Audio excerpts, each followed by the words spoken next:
কি মাল এটা? এটা তুমি এখানে কি করছো? আমাদের খেয়াল করছো তুমি? হ্যাঁ, এই জমিতে এর মারবো না, এর তো মারবো না। দাঁড়ার সাপ, এর মারা যাবে না, কোনো সমস্যা নেই। আর এর কোনো বিষ নেই, এইগুলো নির্বিষ, এ কামড়ায় না। এইসব দেখলে আপনারা মারবেন না। লেজ দিয়ে ঠাস করে একটা বাড়ি মারলেই সেই জায়গায় দাগ পড়ে যেতে পারে। আর এ যদি কোনো রকম যদি জড়াই ধরতে পারে, তাহলে আপনার হাড়গোড় ভাঙিয়া চিরা দল্লা কইরা ছাইড়া দিতে পারে। এইটাই, এই ছাড়া একটু চোখে টের পায় না।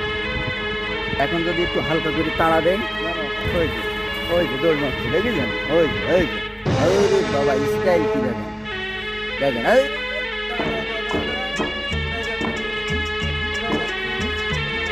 পানিতে চলে যাবে। দেখুন, পানিতে যাবে না। হ্যাঁ, এই দাঁড়ার সাপটা আমাদের এইখানেই থাকে, বসবাস করে। কোনো